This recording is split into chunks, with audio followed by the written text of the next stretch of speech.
You're good, Chad. Whenever you're ready, man. Yeah, good afternoon, everybody. Really appreciate you joining this Region 5 webinar titled 10 Talks. We're going to give it a couple minutes for the various people to join. So we're going to give it just 2 or 3 minutes, and then we'll kind of kick it off our first speaker.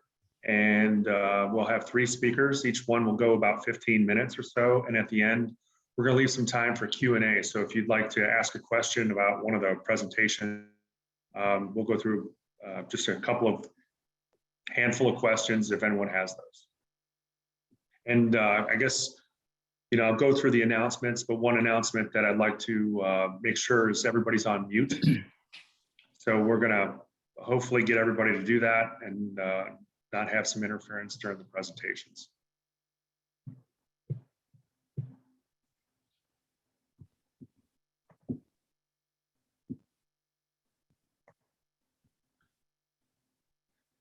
A couple of other announcements I guess I'll make while everybody's sitting on mute listening is we have the Mid-South Institute for the Tennessee, Mississippi, and Arkansas chapter that was moved, as some of you are aware, but it was moved from January into February. It's going to be February 23rd through the 25th in Tunica, which is a familiar venue for many of us. But mark that down if you plan on going, especially if you're from West Tennessee or Mississippi or Arkansas. I don't know if we have anybody from Arkansas here. We also want to announce and reiterate that the Region 5 Southeastern Summit is April 3rd through the 6th right here in Nashville, Tennessee. So we're all excited about getting back to normal. We put that off for a year, and I know that everyone's kind of crossing our fingers that we don't have any more hiccups leading into that event. Obviously we're all dealing with COVID. The last thing I'd like to mention is later this spring, Tennessee chapter is going to offer a study series for the CRCR course. So anybody that's interested in that, please be on the lookout for announcements. That'll begin just after the Southeastern Summit and go for several weeks leading up to the CRCR certification.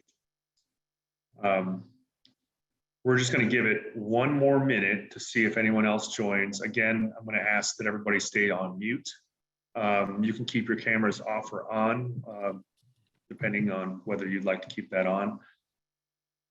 But we have 3 excellent speakers today. I'm super excited about hearing what each of them have to say. Obviously, I've got a little bit of a preview in talking to them and looking at their topics and stuff. So we're going to start today with Byung Kang, and Byung is Executive Director of Revenue Cycle here in Vanderbilt. He's going to talk to us about leadership. Again, if you have questions, I guess you can put them in the chat, but we won't get to them until the end. So please stay on mute and enjoy the presentation. Take it away, Byung. All right, thanks, Chad. Appreciate that. My name is Byung Kang, Executive Director, Health IT over at Vanderbilt. I have responsibility over the IT systems for patient access, revenue cycle, population health, and patient engagement. Today's session is about how to reduce your team's anxieties and your role as a leader. So for some of us, the thought of reducing anxiety may seem counterintuitive, as one thought is you have to put pressure on your teams to continue to deliver on critical projects while supporting day-to-day activities. I would argue that setting an expectation of being a high-performing team doesn't have to result in increased anxiety or stress. During this session, I'll share my approach to creating a high-performing team while managing its level of anxiety. Next slide, please. So the Great Resignation. We've all heard of the Great Resignation. Quit rates are at an all-time high. Workers in many industries, including healthcare, are burned out, and they're leaving even without having another job lined up. Depending on which news feed you receive, 40 to 54% of people are leaving their jobs due to burnout. 40% of workers are just ready to quit altogether. And the job market is hyper competitive, not just in terms of pay, but with the ability to work remotely. There are more opportunities for workers to find the right job for them. So as leaders, what do we have in our toolkit to address these challenges? We need to modify our team's behaviors. to create a workplace that reduces mental stress. But first, we need to look in the mirror and start with ourselves. Next slide, please. The first change in behavior is to be curious. So be curious, not judgmental. This is a quote that I heard a couple of years ago watching Ted Lasso. So if you haven't watched Ted Lasso, I would highly encourage you to watch the series, not just for its acting, for its humor and writing, but it actually has nuggets of leadership wisdom. In his now, infamous DART speech, Ted spoke about how people underestimated him his whole life and how it bothered him. But one day he saw a quote from Walt Whitman painted on a wall, and it said, "Be curious, not judgmental." He realized that the real problem lied with them. They were judging him without knowing him, without asking any questions about him. So how many of us go into meetings with a prejudgment, with our minds already made up on the outcome? According to a self-proclaimed questionologist and author of Think Again, Adam Grant, there are 4 different mindsets when approaching a discussion. 1, you're a preacher. You found the truth and you're trying to proselytize it. The other is you're a politician. You're trying to win others for approval. 3rd, you're a prosecutor. You're trying to prove someone else wrong. And in all these roles, you're going in with a prejudgment that your position is right. There is another role that he asked for us to consider, and that is of the scientists. And in this role, you're searching for reasons as to why you may be wrong, not just for reasons as to why you are right, and then adjusting your view based on what you learn. So how do we lead as scientists? We blend humility and confidence. You have to admit that you don't know everything. So don't act like it, and don't expect your team to know everything.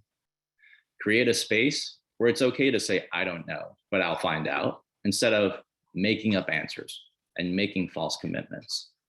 And by taking on the mindset of a scientist, you're teaching your teams the concept of responding, but not reacting.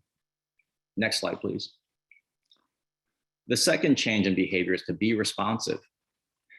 Being responsive can be misinterpreted as replying back to emails in a timely manner. What I mean by being responsive is not to react to questions, to emails, to escalations.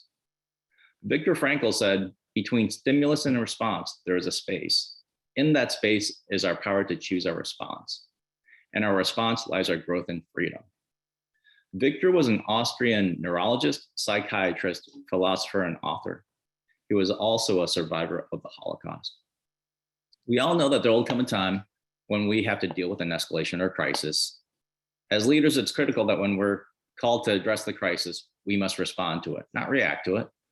And we can teach our teams that responses can be used to control the situation and control the conversation, whereas reactions make the situation worse and result in a loss of confidence in our teams. Reactions are uncontrolled and emotional without regard to the possible long-term impact.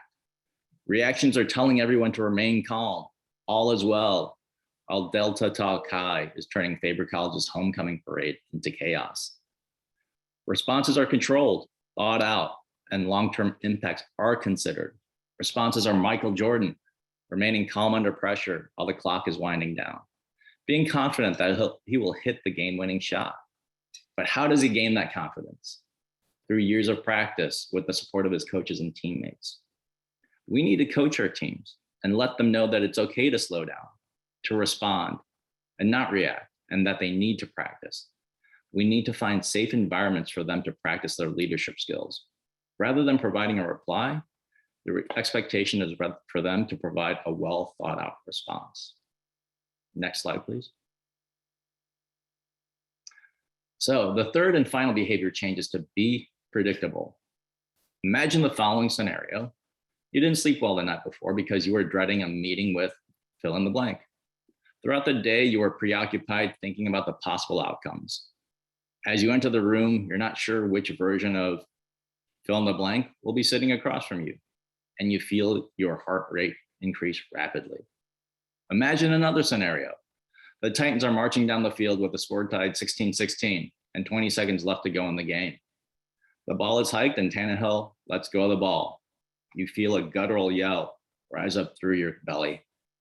Why are both scenarios so stressful? They're stressful because both outcomes are unpredictable. We can reduce stress by demonstrating predictable behaviors to our teams.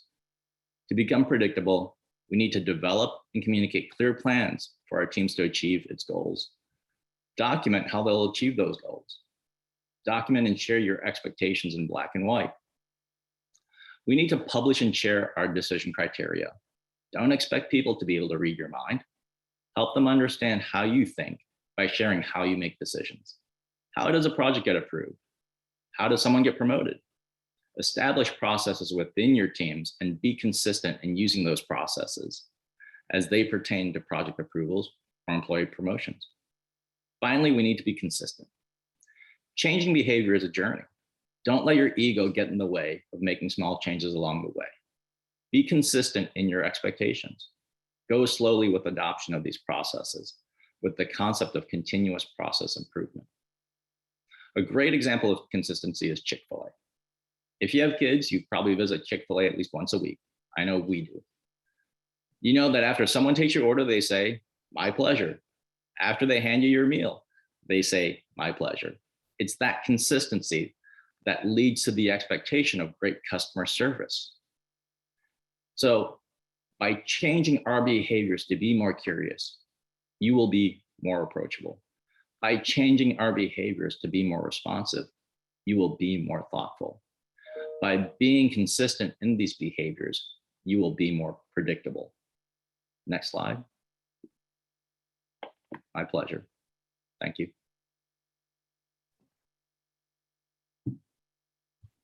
Thank you, Byung. That was, I was sitting here taking notes, so I got a bunch out of that.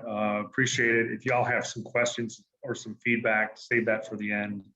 We're gonna kind of transition to our next speaker right now. We have Samantha Evans, who is the Director of Revenue Cycle for ANMED in Anderson, South Carolina. We're glad to have some representation from a variety of states in our Region 5 area. So Samantha's going to talk to us about communication and communicating through the pandemic and beyond. So Samantha, take it away. Hey guys, Samantha Evans. I am the Director of Revenue Cycle for AMED Help. Thank you for thinking of me for this opportunity. I've been really excited for the past couple of weeks to just kind of share what's been on my heart and my mind the past couple months. And so, when I was thinking through what I wanted to talk about today, I really thought about, what are we going through right now that I feel like I can speak to that others will resonate with. And our last speaker just talked about the Great Resignation. And so really what came to mind is how much more we're having to invest and pour into our employees to make sure we're, providing a culture where they want to stay. We're seeing more and more healthcare organizations, hire rev cycle folks outside of their states and 3,000 miles away. So what can we do to make sure that we're creating an environment that folks want to be a part of? And so the first thing that came to mind was, how do you do that? You effectively communicate with employees, right? And so I'm going to kind of break this into two different groups. So the first part, I want to just kind of talk through what it means to communicate effectively within your organization. And then I kind of want to talk to you, what has communication looked like from now the vendor and provider relationships as well. So the first thing I want to talk about is just transparent communication.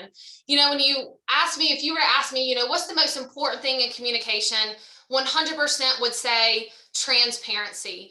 And not all leaders believe that. You have some leaders that if they believe that they can be the decision maker, they don't feel like they have to provide the why. I most certainly think it's very important to provide the why behind everything that you communicate. It's opening yourselves and giving insight to your employees on, not just this is what I'm communicating, but this is the why. These are the components that we looked at when making this decision. I think it makes a more trusting relationship, which is really my second point here. Leadership 101, every book you read or anything you read, regarding what can we do to make a trusting culture, the first thing is create trusting relationships.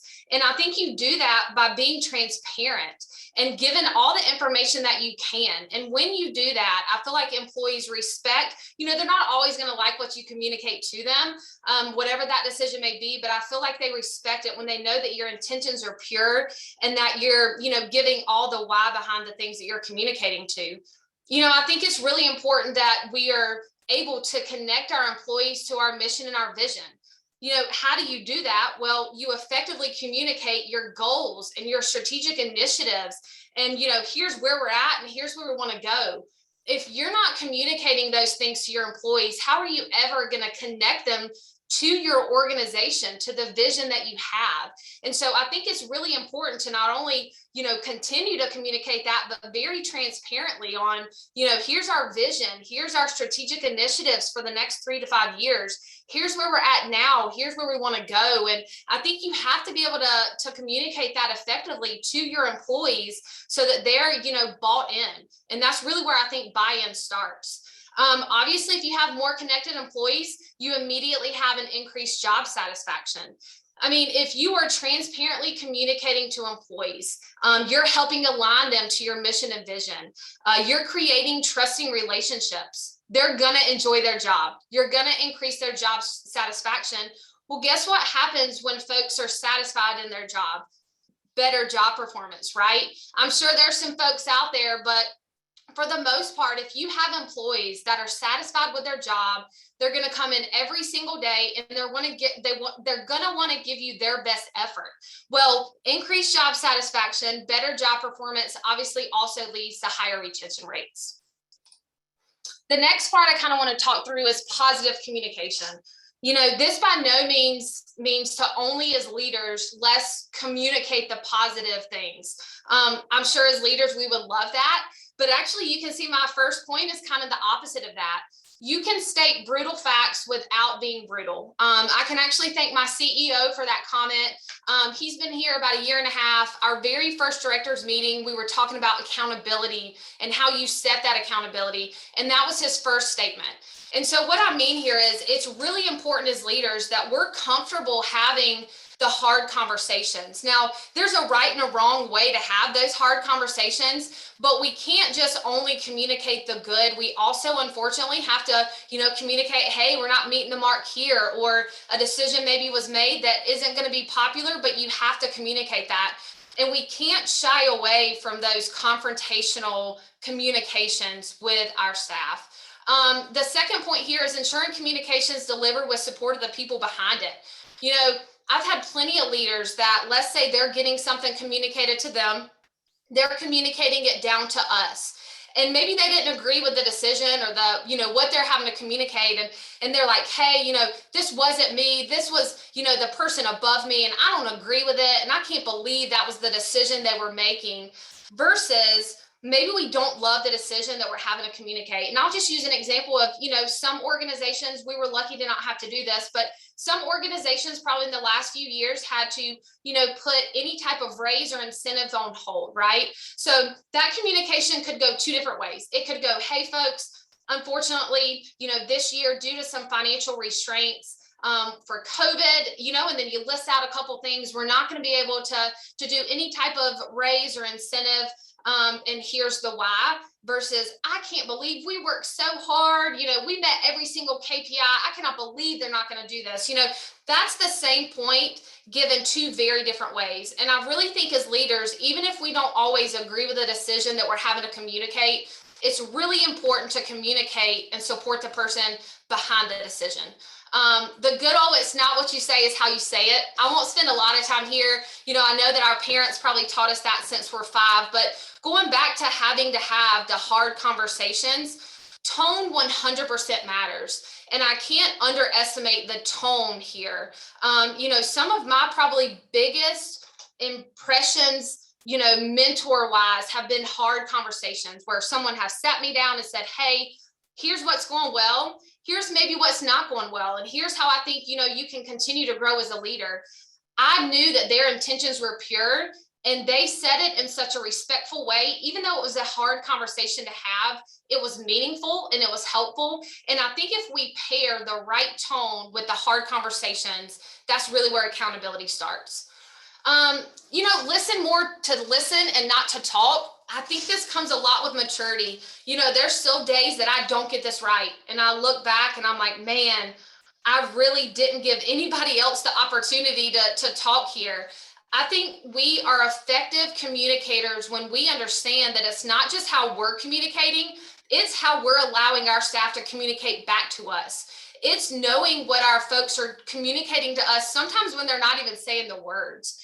And so I think we learn and we communicate so much better when we're sitting at the table and we're not the only ones communicating, right? We're giving our employees the opportunity to voice what they have to say and what they want to communicate back. And I think when we sit back and really listen to what they have to say and not to then defend what we're saying, right? I'm not listening to what you have to say to then try to defend my original, what I'm communicating. It's to really listen and empathize with what they have to say and just understanding that communication really is a two-lane street, right? And then the last point here, we have to be okay with others' reactions and perspectives. If we're sitting at a table with 10 folks, most likely all 10 are going to have a different perspective and a different reaction. And as leaders, when we communicate, we have to be okay knowing that we're going to get reactions, right? And we're going to get perspectives that maybe don't line up with our own perspectives. And there's that line of, hey, like when they're giving that perspective back, there's respect and disrespect, right? So obviously there has to be some respect with, voicing those, but I think we have to be okay with not everybody's going to view things the same way. And when we communicate things, we have to be okay hearing those. Lastly, as far as kind of the organizational communication, connect to a purpose. This is another thing that our CEO has been very big on, and he feels like the road to excellence really starts with making sure that every single employee connects to a purpose. I think this is huge in the revenue cycle. The majority of our staff are non-clinical. And sometimes when you're trying to connect them to a bigger purpose, to a hospital, very clinical system, they don't always connect their job to a bigger purpose. And so I think as leaders, when we communicate things, we have to help them connect the dots. When we send out monthly or quarterly KPIs, right? And so we're sending out, internal cash goal, days in AR over 90 days. We try to literally list out every single job category and say, here's how you're moving the mark for us. So we'll just take registration, for example. When we send out those KPIs, we specifically call out registration and we say, hey, like, here's how you're helping cut our denial rate. If you maintain the insurance right for our patients the first time, we don't get a denial. We get, a quicker cash flow. We are decreasing our, AR over 90 days. You just want to make sure that they understand the bigger purpose, right? And then put all of those KPIs together and you are really making a difference on our bottom line. And so registrars sometimes don't see that. They sometimes see, hey, I'm registering a patient. They don't always say, hey, like, I matter and I'm valued and I can really make a difference in this organization. Well, guess what happens when you make them feel like they have a bigger purpose? They feel valued, right? If you're telling me like, hey, Samantha, what you do on a daily basis, sitting as an insurance follow-up rep, working on denials, you help make a positive operating margin so that then we can invest back in this organization. I'm going to feel valued, right? I'm going to feel like my position matters. Well, guess what happens when you feel valued? You have employees that are owning versus renting. We had this in our patient experience the last few years. What I mean here is, let's say you rent a beach house for the summer, right? You come at the beginning of the week and you leave at the end of the week, and there's really nothing in between, right? I'm showing up and I'm leaving. Versus I'm investing in my home. I'm putting money in my home. I'm taking pride in my home. When you have employees that feel valued, you end up having owners that show up to work every single day and they know that they're valued and that they actually take pride in the role that they play. And that's where your buy-in starts. So if you have employees across the department that feel valued, they know they play a bigger role, they're going to be owners in your company versus renters. Well, guess what happens when those three things happen, right? We automatically increase our patient satisfaction. At the end of the day, that's who we're serving. We're serving our patients. And so whether it's registration, giving them their only smile of the day, whether it's, follow-up, winning an appeal so that they don't have an out-of-pocket cost, all of that plays a part in patient satisfaction.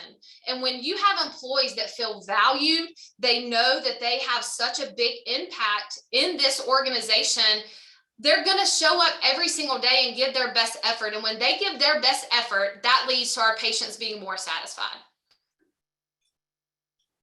Now I'm going to kind of switch roles and just kind of quickly talk about how has kind of the provider and then the vendor and partner relationship changed. You know, it used to be your very first interaction with a provider was, hey, I'm going to stop by. I'm coming through Anderson tomorrow. I'm going to stop by the office and grab some coffee. You know, those days have kind of been minimized, you know, whether folks are working from home more, whether travel is put on hold because of COVID. And so now we have to figure out how do we kind of put that piece back in place without maybe stopping by. And the very first thing is always lead with something personal. I can't tell you how important this first step is. As revenue cycle leaders, when we give up part of our revenue cycle, that's hard for us, right? Like we're giving up control, we're giving up a piece of our services. And so before we ever want to do that, we want to make sure that we trust the person behind the company. Well, how do you build trust? You build personal relationships. You know, last year, I think my favorite thing was I had someone I had never met, and they sent me a Tar Heel basketball poster with all of the games. By the way, go Tar Heels. We finally got a win last night after being hammered the past couple games, but didn't even know me, sent me something and said, hey, I saw on LinkedIn that you were a Tar Heel fan. I was passing through on business in Chapel Hill and just wanted to send this your way. Look forward to catching up soon.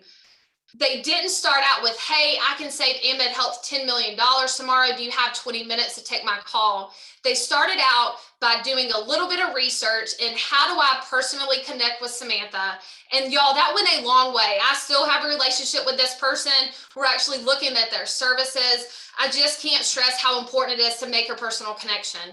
The second part is listening to what they need versus what you want to sell. And I know this is probably hard for vendors and partners because you guys work for companies, you believe in what they do, right? So you want to, when you have the chance to talk to me, you want to give me the A to Z, like here's what everything we can do.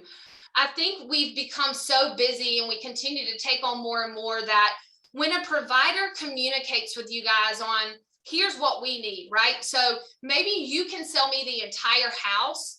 And maybe I've communicated that I just need like a little room in the house, right? It's so important that the next time you get a chance to kind of talk to them, that you really communicate the majority of the conversation on the little room that they need, right?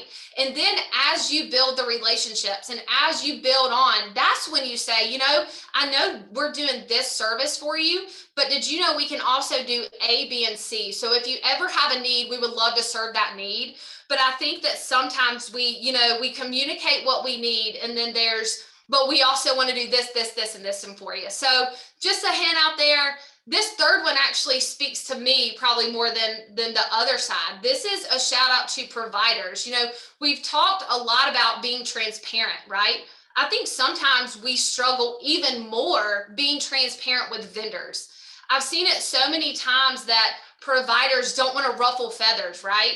And so I don't understand why it's harder to have hard conversations with the people you know even better, but I've seen it. And so what ends up happening is you leave a vendor in your revenue cycle for years and years and years doing subpar results because you don't feel comfortable having the candid conversations. And that does go two ways, but I usually see it on the provider side a little bit more than the other side of we're just so nervous to have those hard conversations. But I really think it's imperative that we get to the point where we can have candid but respectful conversations on here's what's going well and here's what's not going well. The last point is to just be transparent on shortfalls, right? I don't think I've ever had a relationship where a partner or a vendor has been super transparent and really proactive and coming to me and saying, you know what, when we first talked and we talked about implementing our services, this is kind of what we promised you, right? So we thought that we were going to, let's just say a 5% self-pay collection increase. And, you know, fourth quarter, we saw like more of a 3 to 4. And so I just wanted to be very transparent with you. Here's what we think kind of caused that. And then on the other side, definitely be prepared to say, but here's how we think we're going to, work towards getting back up to that 5%. Usually you see it at a monthly or a quarterly review, right? So you're sitting down and you're looking at numbers, and then it's the provider that kind of says, hey, like what happened in fourth quarter, right? And then on the other side of the table, it's, man, like, I don't know. Let me look into that. When those conversations happen, providers immediately start losing trust in, are these folks really managing my services well? Like, if I'm noticing that something's wrong or there's a shortfall before they are, like, that's a problem, right? And so I just welcome the transparency of a partner that feels comfortable coming before I ever realize that there's really a shortfall. And they're telling me, like, hey, we missed the mark a little bit, but we do have a plan to get us back on track. I can tell you that increase in trust from a provider, when that happens, continues just to grow and grow. So y'all, that was it. I can honestly say I probably just fit 30 to 45 minutes worth of information in 15 minutes.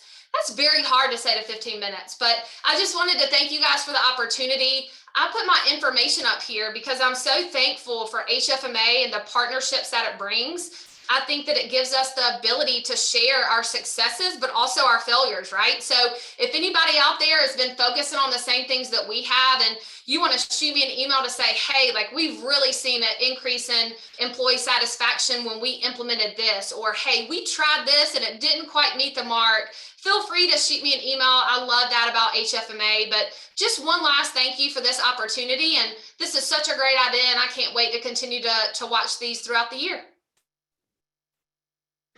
Thanks, Samantha. That was excellent. I certainly took a number of notes again, and I know that we have a number of vendors on the call that probably got some insight into, building that relationship properly. We know that the folks out there that don't necessarily do it properly may give us all a bad name, but we don't want that. So I appreciate the insight. Got a lot of information out of that. I hope everybody did too.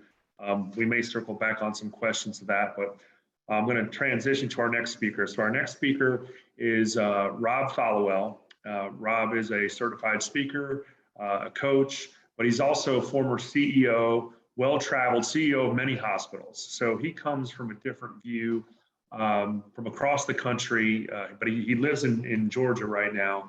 He's the president of his the Followell company that you'll probably find out more about, but we're lucky to have him along with Byung and Samantha. So I'm excited to hear Rob finishing us up. Take it away, Rob. Thanks. Thanks, Chad. Well, as I get this slide pulled up here, I will tell you, I have worked pretty much all over the Southeast, including a little bit in Southern Illinois and West Virginia. It sounds like I can't keep a job, or I'm really old, but a lot of times my hospitals were bought and sold. I really had what I believe was a blessed career. I built 3 new hospitals in my career, syndicated a couple of hospitals. I can't tell you how many new projects that I've built and physicians that I've recruited. I actually worked with Pinnacle Health Group, which recruited for me for many years. So I wear lots of hats at this point in time, but thanks for allowing me to be with you. This is truly what I'm passionate about. I left being a hospital CEO so I could do what I love, which is mentoring and coaching other people and teaching people about servant leadership. Today, I want to talk to you about diversity. And I really believe that diversity is that secret sauce of a winning team.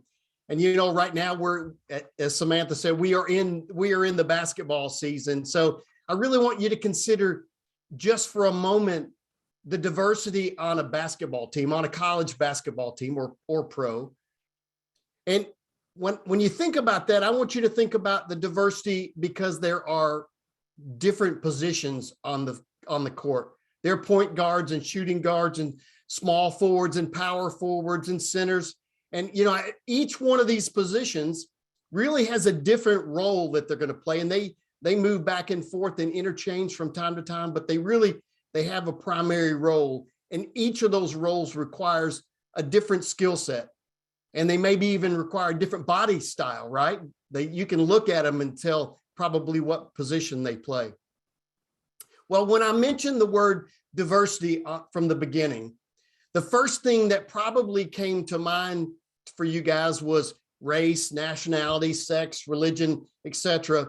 And, it's likely that just mentioning the word diversity conjured up some pictures in your mind. And maybe it was a picture that looked something like this.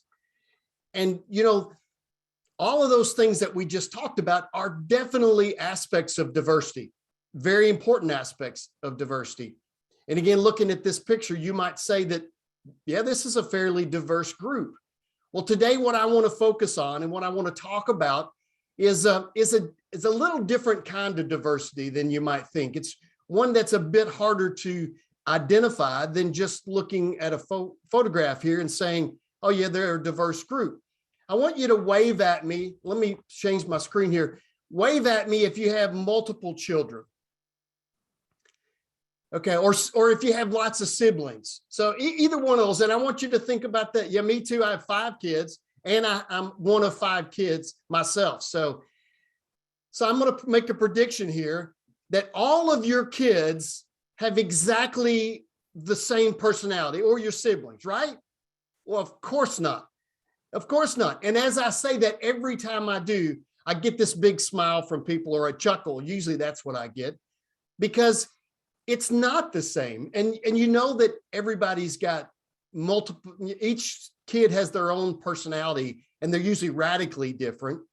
So think about it this way.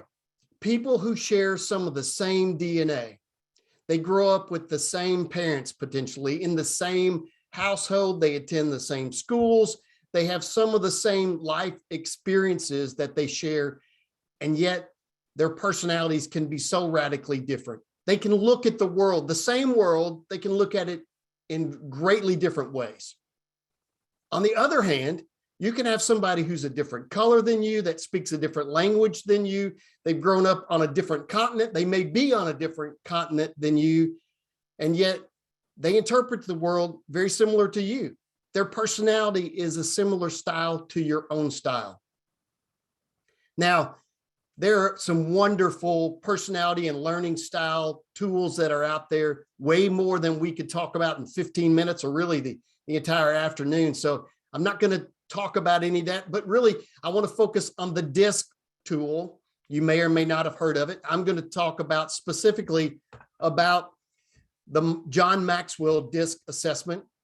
And so the tool that we're going to talk about really has 4 separate components. It has the D, the I, the S, and the C, the dominant, the influencing, the steady, and the compliant. And now, while each one of us is some combination of all 4 of those, most of us are higher in 1 or 2 different categories than we are in the others. And so I want to give you a glimpse into all 4 of these. But before I do, I want you to do me a favor.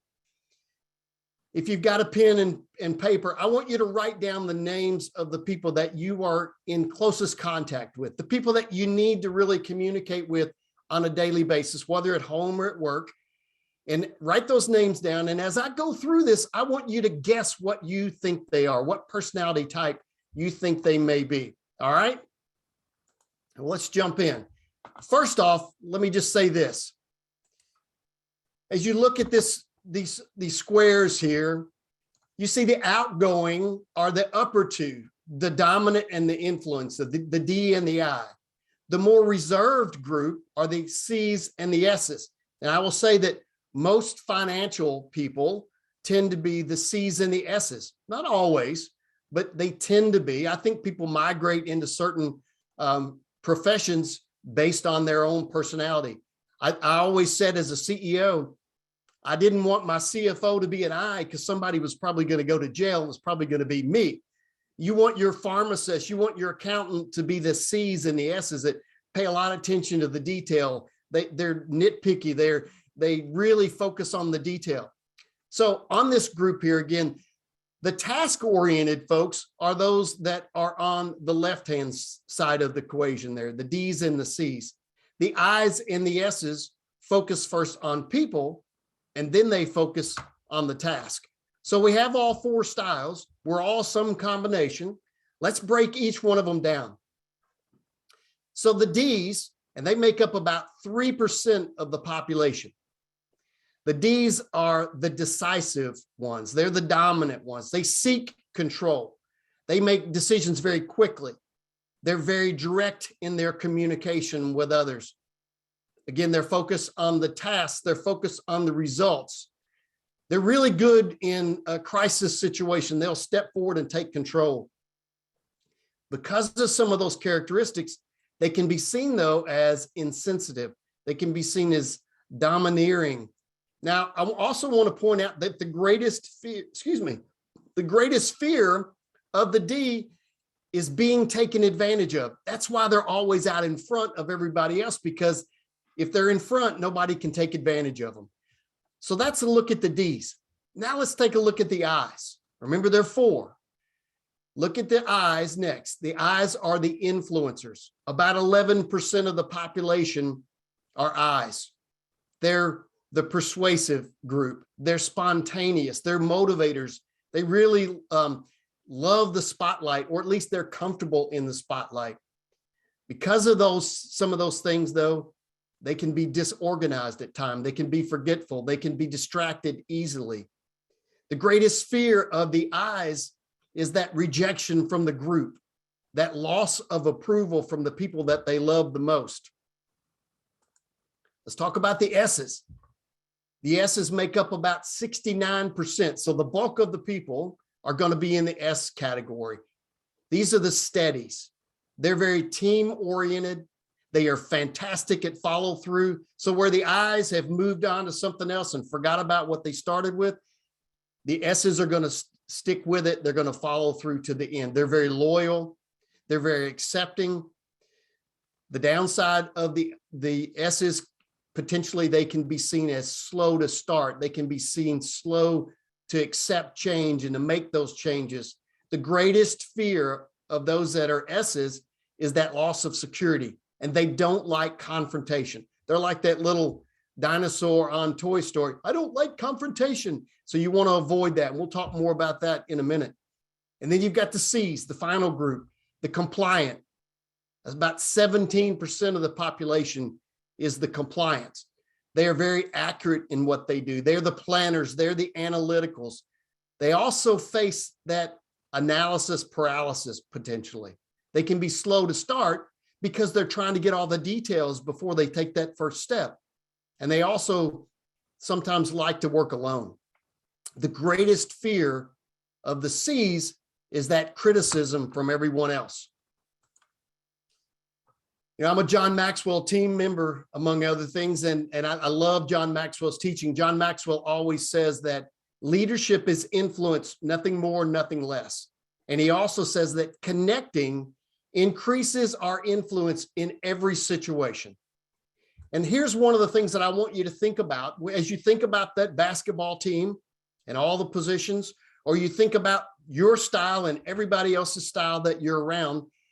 The key is that when you're under stress, when it's budget season or something big's coming down the pike, the tendency is that you are going to go to your own personality style and that you won't be intentional about meeting the needs of others because you're going to fall back on your own. So I want you to keep that in mind. So let's talk about connecting with other people, particularly those styles that may be different from your own. When you're communicating with a D, and we talked about who those look, what those folks look like, but you want to be very brief with them. You want to be direct, get to the point, and then get out. Don't stand around and ramble. You want to focus on the results, focus on the bottom line.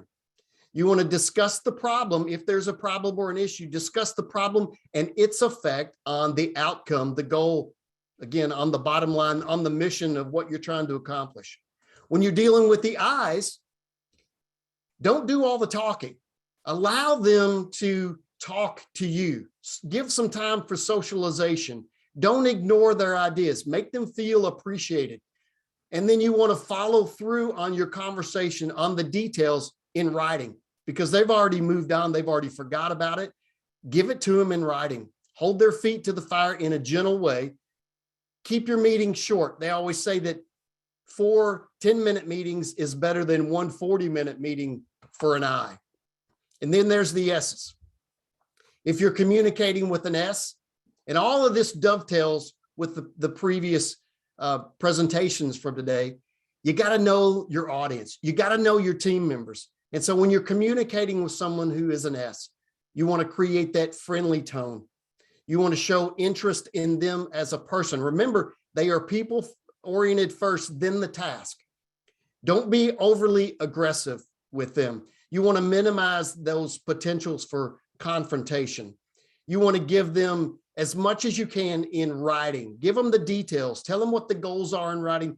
Give them everybody else's role, including theirs, in writing, and then give them the time that they need to adjust to that change. They'll make the change, and in the end, they'll be the ones to see it through, but you got to be patient with them and give them time to adjust. And then there's the C's. The C's are the ones that when you're communicating with them, they're going to need time to communicate. You want to communicate and provide them lots of detail. You want to give them all the details you can, give it to them in writing, validate your facts, be precise in your explanation when you are providing that. Be as specific as possible. And again, support your verbal communication with written communication as well. Be patient with them. They're going to ask questions, expect questions, make sure that you follow up on those questions, give them the data that they need, give them the time, and they'll make the decisions. How many of you know the golden rule? Do unto others as you'd have done unto you. Well, I got news for you.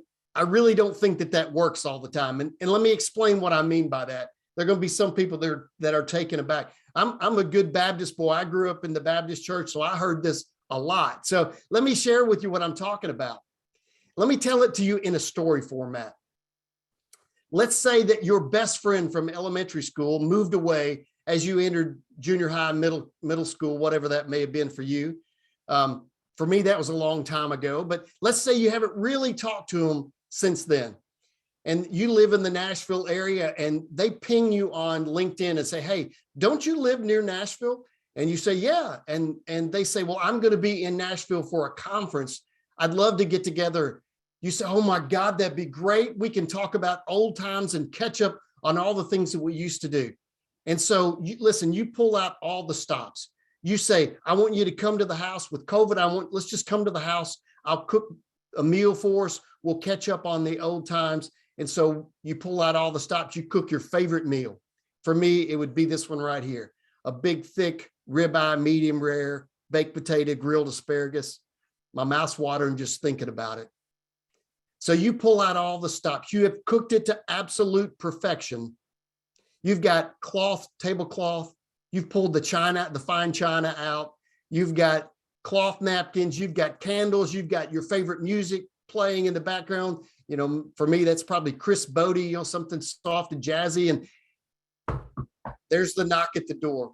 You go greet them at the door. Oh my gosh, it's so good to see you. Give them a big hug and you say, listen, the food is ready. Let's eat it while it's hot. We'll catch up on old times. And so you get them to the table and you're ready to plate it. And they say, I'm a vegan. Wow. Not only are they not going to eat this big, thick ribeye, now they're angry at you. They can't believe that you would even consider giving them beef. Now, had you have known that they were vegan, you could have made a nice salad. You could have made a nice pasta dish. It might not have been your favorite, but you would have enjoyed it. They would have enjoyed it. You could have got to that great conversation. And listen, you did it out of the goodness of your heart. You were following that golden rule. Do unto others as you'd have done unto you. You were giving them the best of you, but it's not their style.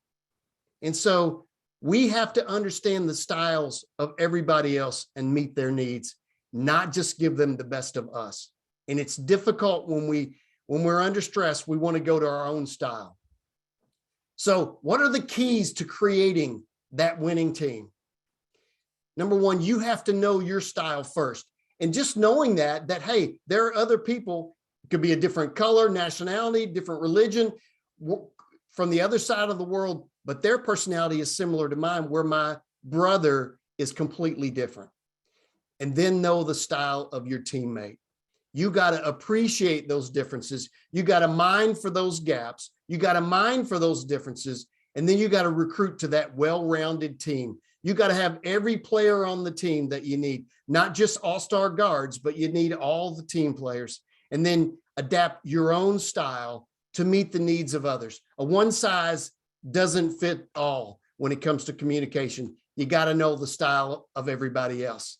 So Chad, I hope that helps. I hope you guys got something out of that. Diversity means a lot of different things. and understanding everybody else and meeting their needs is critical to success. Rob, thank you so much. My head is spinning. I've taken down notes. One thing I want to share with everybody too is we are recording this session. So for those of you like me that would like to go back and pick up some more of these nuggets from all of our speakers, we have the ability to do that. We'll let everybody know, Region 5, where they can see that, whether that's through the Florida YouTube channel or through your chapters. We'll kind of work that through for the chapter leadership. First of all, I want to thank everybody for joining today. Greatly appreciate you taking your time out of your busy day. Hopefully you got a lot out of it. Especially want to thank our speakers. I thought it was awesome. Like I could have listened to all of you much more in depth. All the topics were timely. They were thought-provoking. I'm hoping, I've got a couple questions, but I'm curious to see if anybody in the crowd, and keep in mind, we don't want to talk over each other, but if anybody's got a question for one of our panelists, please either raise your hand or just speak up.